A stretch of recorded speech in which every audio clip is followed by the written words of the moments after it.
حضرت عائشہ کو اولاد کیوں نہ ہوئی؟ کیا حضرت عائشہ صدیقہ بانجھ تھیں؟ ایک مرتبہ حضرت عائشہ رضی اللہ تعالیٰ عنہ نے حضور صلی اللہ علیہ وسلم سے فرمایا، تمام عورتوں کی اولاد ہے، میری کوئی اولاد نہیں، میں بھی خواہش مند ہوں۔ تو حضور صلی اللہ علیہ وسلم نے فرمایا، بسم اللہ الرحمن الرحیم۔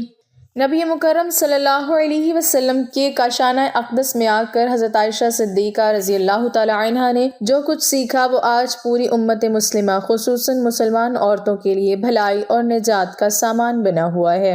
نبی کریم صلی اللہ علیہ وسلم پوری کائنات کے معلم اعظم کی حیثیت سے حضرت عائشہ رضی اللہ تعالی عنہا کی تربیت فرماتے رہے۔ آپ صلی اللہ علیہ وسلم اپنی جملہ ازواج کے ایک ایک فعل کی نگرانی فرماتے اور کہیں کوئی لغزش نظر آتی تو فوراً اصلاح فرماتے۔ اس سلسلے میں حضرت عائشہ صدیقہ رضی اللہ تعالی عنہا کو جو امتیاز حاصل ہوا وہ ایک مثال رکھتا ہے۔ حضرت عائشہ صدیقہ رضی اللہ تعالی عنہا کی عمر نکاح کے وقت کم تھی۔ اس کی وجہ یہی ہے کہ ان کے ذریعے امت کی عورتوں کی تعلیم و تربیت کا کام لینا مقصود تھا۔ حضرت عائشہ صدیقہ رضی اللہ تعالی عنہا کو اللہ رب العزت نے ذہانت عطا فرمائی تھی۔ اس کے ہوتے آپ کے سامنے جب بھی کوئی مسئلہ درپیش آتا تو آپ نبی کریم صلی اللہ علیہ وسلم سے پوچھ لیتی، اور جب آپ صلی اللہ علیہ وسلم مسئلہ واضح فرما دیتے تو وہ انہیں ازبر کر لیتی۔ یہی وجہ ہے کہ حدیث کی کتابوں میں حضرت عائشہ صدیقہ رضی اللہ تعالی عنہا سے روایت کردہ حدیثوں کی کافی تعداد ہے۔ امام بخاری اور امام مسلم علیہم الرحمہ کے مطابق حضرت ابو ہریرہ اور حضرت عبداللہ بن عمر رضی اللہ عنہم کے علاوہ کسی دوسرے صحابی نے حضرت عائشہ صدیقہ رضی اللہ تعالی عنہا سے زیادہ حدیث روایت نہیں کی۔ ام المومنین حضرت عائشہ صدیقہ رضی اللہ تعالی عنہا حضور پاک صلی اللہ علیہ وسلم کے نکاح میں شوال کے مہینے میں آئیں اور شوال کے مہینے میں ہی آپ رضی اللہ تعالی عنہا کی رخصتی ہوئی۔ حضرت ابو عمر رضی اللہ تعالی عنہ فرماتے ہیں کہ ام المومنین حضرت عائشہ صدیقہ رضی اللہ تعالی عنہا اسی وجہ سے یہ بات پسند کرتی تھیں کہ ان کے خاندان اور دوسرے تعلق دار لوگوں کی خواتین بھی اپنے خاوندوں کے پاس شوال کے مہینے میں ہی جائیں۔ ام المومنین حضرت عائشہ صدیقہ رضی اللہ تعالی عنہا کے فضائل میں سے ہے کہ حضور پاک صلی اللہ علیہ وسلم نے آپ رضی اللہ تعالی عنہا کے علاوہ کسی دوسری کنواری عورت سے شادی نہیں فرمائی، اور حضور پاک صلی اللہ علیہ وسلم اپنی تمام ازواج مطہرات میں سے حضرت عائشہ صدیقہ رضی اللہ تعالی عنہا سے ہی سب سے زیادہ محبت فرماتے تھے، یہاں تک کہ آپ رضی اللہ تعالی عنہا اگر کسی چیز کی خواہش کرتی تو آپ صلی اللہ علیہ وسلم پورا فرماتے۔ ایک سفر کا واقعہ ہے جب حضور پاک صلی اللہ علیہ وسلم نے ام المومنین حضرت عائشہ صدیقہ رضی اللہ تعالی عنہا کو نہ پایا تو فرمایا، ہائے میری دلہن۔ یہ الفاظ امام احمد علیہ رحمہ نے نقل کیے ہیں۔ حضرت عائشہ صدیقہ رضی اللہ تعالی عنہا دین کی بہت بڑی عالمہ اور فصاحت کی دولت سے مالا مال تھیں۔ نیز آپ رضی اللہ تعالی عنہا نے رسول اللہ صلی اللہ علیہ وسلم سے بکثرت احادیث روایت کی ہیں۔ آپ رضی اللہ تعالی عنہا عرب کی تاریخ اور اشعار کی بھی بہت بڑی عالمہ تھیں۔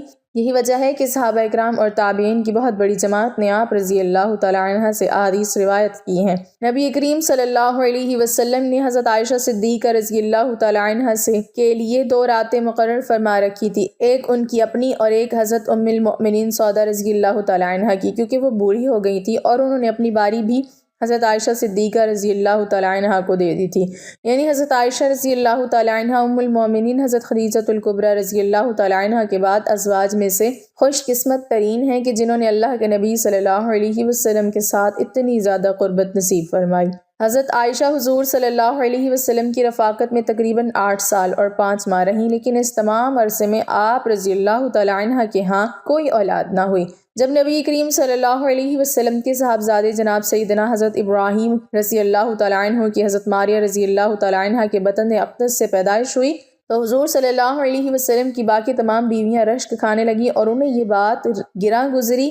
حضرت ابو جعفر رضی اللہ تعالی عنہ سے روایت ہے کہ رسول اللہ صلی اللہ علیہ وسلم کچھ دنوں تک حضرت ماریہ کے پاس نہ گئے، کیونکہ آپ صلی اللہ علیہ وسلم کی باقی ازواج پر وہ گراں گزری تھی اور ان پر رشک کھاتے تھے، مگر ان سب میں سب سے زیادہ رشک حضرت عائشہ رضی اللہ تعالی عنہا کو تھا، کیونکہ وہ بے اولاد تھیں اور انہیں اولاد کی شدید خواہش بھی تھی۔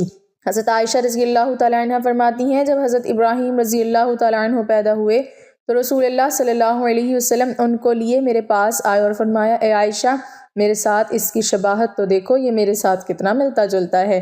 تو میں نے کہا مجھے تو کوئی شباہت نہیں دکھائی دیتی۔ فرمایا کیا تو نے اس کے گورے رنگ اور گوشت کو نہیں دیکھا؟ میں نے کہا جو دائی یا اونٹنی کے دودھ سے پالا جاتا ہے وہ گورا اور موٹا فربا ہوا کرتا ہے، جس کے بارے میں ایک اور روایت بھی موجود ہے جس میں یہ الفاظ ہیں کہ حضرت عائشہ رضی اللہ تعالیٰ عنہ نے عرض کیا جسے بھیڑ کا دودھ پلایا جائے وہ فربا اور گورا ہوتا ہے۔ ام المومنین حضرت عائشہ رضی اللہ تعالیٰ عنہ نے یہ کیوں فرمایا، جس کے بارے میں محمد بن عمرو کہتے ہیں رسول اللہ صلی اللہ علیہ وسلم کی چند رات بھیڑ بکریاں حضرت ابراہیم علیہ السلام کے واسطے مخصوص تھیں اور ایک اونٹنی کا دودھ بھی انہی کے لیے خاص تھا، یہی وجہ تھی کہ ان کا اور ان کی والدہ کا جسم اچھا تھا۔ ناظرین، یہاں پر آپ کو ایک اور اہم بات بتاتے چلیں کہ حضرت عائشہ صدیقہ رضی اللہ تعالیٰ عنہ کی کنیت ام عبداللہ تھی، لیکن عبداللہ آپ کی اولاد نہیں تھے بلکہ آپ کے بھانجے تھے جو کہ حضرت عبداللہ ابن زبیر رضی اللہ تعالیٰ عنہ ہیں۔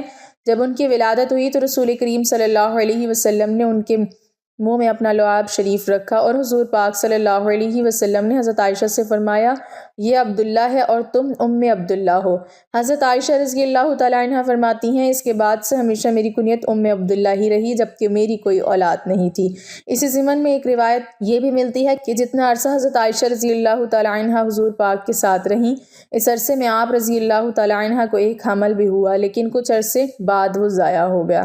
شاہرہ بخاری امام احمد بن محمد قسطلانی علیہ رحمہ نقل کرتے ہیں کہ اس بات کی کوئی اصل نہیں ہے، آپ کو ام عبداللہ صرف آپ کے بھانجے کی وجہ سے کہا جاتا تھا۔ ایک دن آپ رضی اللہ تعالیٰ عنہ نے عذرا حضرت حضور پاک صلی اللہ علیہ وسلم سے اس بارے میں عرض کی کہ اور خواتین نے تو اپنی سابقہ اولادوں پر اپنی اپنی کنیت رکھ لی ہے، میں اپنی کنیت کس کے نام پر رکھوں جبکہ میری کوئی اولاد نہیں؟ تو رسول اللہ صلی اللہ علیہ وسلم نے فرمایا تم اپنے بھانجے عبداللہ کے نام پر اپنی کنیت رکھو جو کہ تمہاری بہن اسما بنت ابوبکر عبداللہ بنت عوام کے بیٹے ہیں۔ بس تب سے آپ کو ام عبداللہ کی کنیت سے پکارا جانے لگا۔ دعا ہے کہ اللہ پاک دین اسلام کو پھیلانے کی ہماری اس کاوش کو قبول و منظور فرمائے اور اسے ہمارے لیے اجر عظیم اور ہمارے لیے صدقہ جاریہ کا باعث بنائے، آمین۔ ناظرین، کمنٹ باکس میں اللہ تعالیٰ کے 99 ناموں میں سے ایک نام ضرور ٹائپ کریں۔